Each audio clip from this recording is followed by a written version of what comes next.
Piracy చాలా మేనేసు film industry పనిచేసిన వాళ్ళు మొత్తం ఫిలిం ఇండస్ట్రీకి చాలా నష్టం జరిగింది. ఇక్కడే కాదు, దేశంలో కాదు, ప్రపంచవ్యాప్తంగా కూడా చాలా పీడిస్తున్న సమస్య పైరసీ. దానిపైన మనము హైదరాబాద్ సిటీ పోలీసు, అదేవిధంగా తెలుగు ఫిలిం ఇండస్ట్రీ ఈ ఒక పైరసీ ముప్పుని ఎట్లానే మనము అరికట్టాలి, మనం ఇది ఫైట్ చేయాలని చెప్పి చాలా ఒక దృఢమైనతోని ఒక సంకల్పంతోని మనము పనిచేయడం జరిగింది.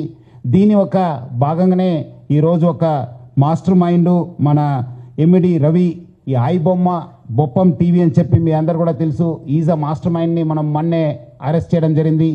సో ఆయన ఆల్రెడీ అంతకుముందే మనకు ఆగస్ట్ నెలలో 30వ తారీఖు మనం ఒక Telugu film chamber of commerce ఇచ్చిన ఒక కంప్లైంట్ పైన మనము కేసు రిజిస్టర్ కావడం జరిగింది. దాని భాగంగా మనము చాలా మన పోలీస్ ఆఫీసర్స్ చాలా లోతుగా ఇన్వెస్టిగేట్ చేసి మన అడిషనల్ సిపి శ్రీనివాసు, డీసీపీ కవిత, మన ఏసీపీ శివమూర్తి, ప్లస్ మన జైపాలు, మన మసూదన్ రావు ఇన్స్పెక్టర్, వాళ్ళందరూ కూడా చాలా అంటే చాలా కష్టపడి మన టీమ్స్ అంతా కష్టపడి ఈరోజు ఆయనని పట్టుకోవడం జరిగింది. ఆయన చాలా అంటే చాలా లోతుగా ఈ ఒక్క పైరసీ పైన ఆయన వ్యవహారం నడుస్తున్నారు. ప్లస్ చాలా కూడా ఫైనాన్స్ కూడా చాలా ఇండస్ట్రీ కూడా చాలా నష్టం చేయడం జరిగింది. సో ఈ ఒక కేసు కాకుండా ఆయన పైన ఇంకా 4 కేసెస్ రిజిస్టర్ కావడం జరిగింది. హైదరాబాద్ మన సైబర్ క్రైమ్ పోలీస్ స్టేషన్లో 1042 అంటే జూన్ నెలలో ఈ కేసు రిజిస్టర్ కావడం జరిగింది. జూలైలో ఇంకోటి కేసు 1292 పైన మనం కేసు రిజిస్టర్ చేశాను. అదేవిధంగా సెప్టెంబర్ నెలలో 1682 1682 క్రైమ్ నెంబర్తోనే ఒక కేసు రిజిస్టర్ కావడం జరిగింది. అదేవిధంగా 347 ఈ ఒక ఫిబ్రవరిలో కూడా ఒక కేసు రిజిస్టర్ కావడం జరిగింది. ఇవన్నీ కూడా మన ఐటీ యాక్టు, కాపీరైట్ యాక్ట్ కింద కేసు రిజిస్టర్ కావడం జరిగింది.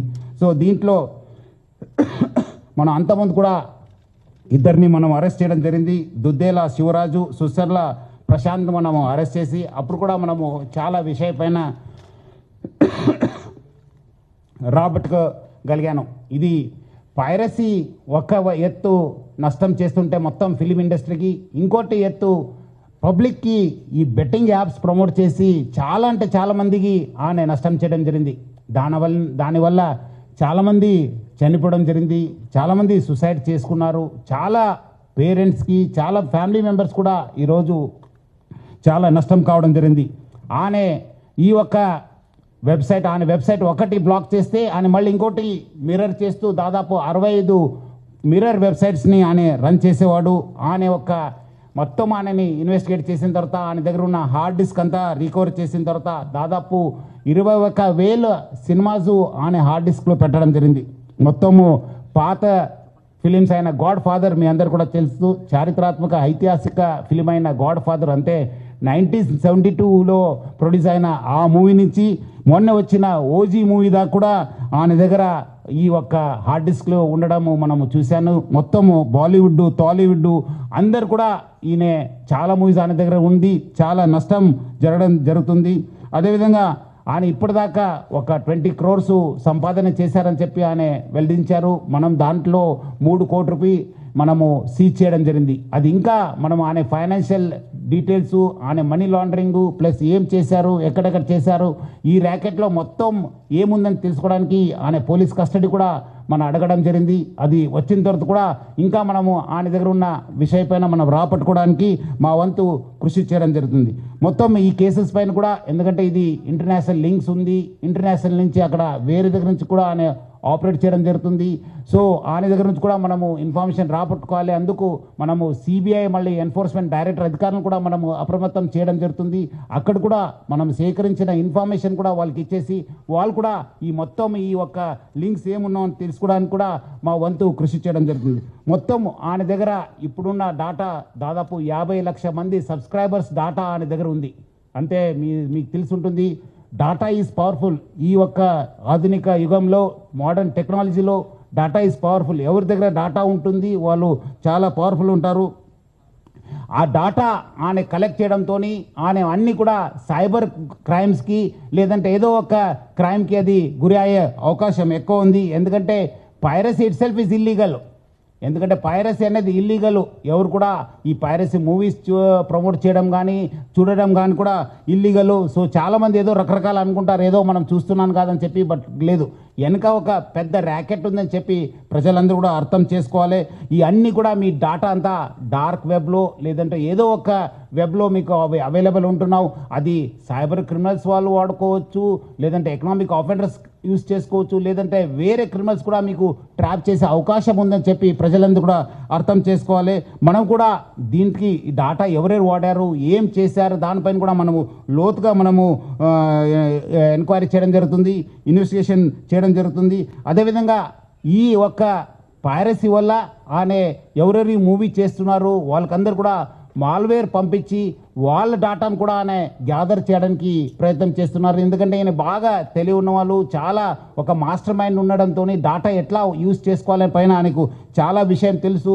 అందుకు ఆయన ఈ ఒక్క ఈ ప్రమోట్ చేస్తూ వాళ్ళంతా ఇండివిజువల్ డాటా కూడా కలెక్ట్ చేయడం జరుగుతుంది.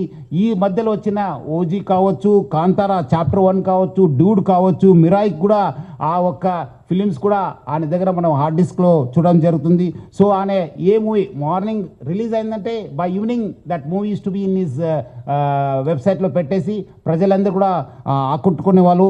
ఈయనే నేటివ్ ఆఫ్ విశాఖపట్నం, ఎండి రవి అనేవాడు native of Visakhapatnam, BSc computers చేశారు, తర్వాత వేరే కోర్సెస్ చేసి మనము ఆయన ఫస్ట్ నుంచే ఒక మాస్టర్ మైండ్. మీరు చూసుంటే ఆయన ఫస్ట్ నుంచి ఆయన ఉన్న పేరు అంతా అలియాస్ అని పెట్టుకొని అంతా ఇప్పుడు ఆయన అక్కడ మహారాష్ట్రలో డ్రైవింగ్ లైసెన్స్ తీసుకున్నారు. ప్రహ్లాద్ కుమార్ వెల్లెల్లా అని చెప్పి ఆ పేరుతోని ఆయన ఎస్ టేకన్ డ్రైవింగ్ లైసెన్సు. అదేవిధంగా పాన్ కార్డు కూడా అదే పేరుతోని తీసుకోవడం జరిగింది. ప్రహ్లాద్ కుమార్ వెల్లెల్లా, సన్ ఆఫ్ నరసింహ వెల్లెల్లా అని చెప్పి కూడా ఆయన ఈ ఒక లైసెన్సెస్, పాన్ కార్డ్స్ కూడా తీసుకోవడం జరిగింది. ఇక్కడ కూడా మన దగ్గర కూడా సేమ్ మన ఆంధ్రప్రదేశ్ ట్రాన్స్పోర్ట్ డిపార్ట్మెంట్ కూడా లైసెన్స్ తీసుకోవడం జరిగింది. సో ఇట్లానే ఫస్ట్ నుంచే ఆ ఒక్క క్రిమినల్ మెంట్ ఆఫ్ మైండ్ ఉండడంతో ఈ అంతా లోతుగా టెక్నాలజీ యూజ్ చేసుకుంటూ ఈ పైరసీలో ఇన్వాల్వ్ కావడం జరిగింది. ఎప్పుడు పోలీస్ అనే వెంబడబడినారు, ఎప్పుడు ఫిలిం ఇండస్ట్రీ అప్రమత్త అయింది. ఆయన ఉన్న మన ఇండియన్ సిటిజన్షిప్ కూడా మనము ఆయన గివప్ చేసి ఆయన ఇప్పుడు ఈ Saint Kitts and Nevis country ఒక సిటిజన్షిప్ కూడా తీసుకున్నారు. ఆయన Saint Kitts and Nevis country Caribbean ఐలాండ్స్లో ఉన్న ఈ ఒక కంట్రీని ఆయన తీసుకున్నారు.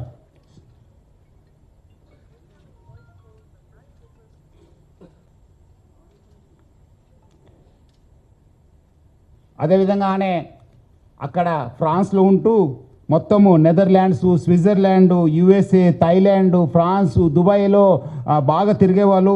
సో మొత్తం ఆయన ఈ ఒక్క వెబ్సైట్ డెవలప్మెంట్లో, డిజైనింగ్లో, హోస్టింగ్లో చాలా అంటే చాలా ఎక్స్పర్టు. అంటే చాలా సంవత్సరం నుంచి ఆ ఒక విద్యాన్ని నేర్చుకొని ఈ ఒక నాలెడ్జ్ని పెంచుకొని ఈ అంతా ఐబొమ్మ బొప్పం టీవీని ప్రమోట్ చేయడం జరుగుతుంది. 2019 నుంచి ఈ ఒక ఐబొమ్మ వెబ్సైట్ని స్టార్ట్ చేసి మొత్తం అనే సర్వర్స్ అంతా అమెరికా, స్విట్జర్లాండ్స్లో పెట్టడం జరుగుతుంది, నెదర్లాండ్స్లో పెట్టడం జరుగుతుంది. మొత్తం అనే 110 డొమైన్స్ని ఆయన పర్చేస్ చేశారు. పోర్క్బన్ కంపెనీ అని చెప్పి దాని ద్వారా ఆయన 110 డొమైన్స్ని పర్చేస్ చేయడం జరుగుతుంది. ఒక్క డొమైన్ను మనం బ్లాక్ చేస్తే నెక్స్ట్ ఇంకోటి డొమైన్ ఓపెన్ చేసేది. సో ప్రతిదాన్ని కూడా ఒక లింక్ పెట్టుకుంటూ ప్రతిదాన్ని కూడా ఒక స్కీమ్ పెట్టుకొని అని ఒక పైరసీ ర్యాకెట్ని చేయడం జరుగుతుంది. అదేవిధంగా మనము ఓటీటీ ఫిలిమ్స్లో ఉన్నది కూడా ఆయన యూస్ టు మంచి క్వాలిటీ చేసేసి ఆయన అప్లోడ్ చేసేవాడు ఆయన ఒక వెబ్సైట్లో. దానివల్ల కూడా బాగా కొత్త టెక్నాలజీ యూస్ చేసుకొని స్క్రీన్ రికార్డింగ్ చేసి దాన్ని కూడా ఎడిట్ చేసి ఈ ఒక మూవీస్ అన్నీ కూడా అప్లోడ్ చేసేవాడు.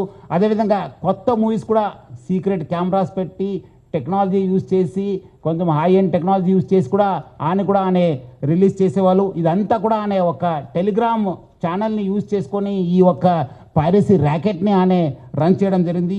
సో దాన్ని వీళ్ళు ఎవరెవరు ఉన్నారు, ఆయనకి ఈ ఒక స్కీమ్లో ఎవరెవరు హెల్ప్ చేశారనే పైన కూడా మనము లోతుగా ఆయనను పోలీస్ కస్టడీ తీసుకొని మనము ఇన్వెస్టిగేట్ చేయడం జరుగుతుంది.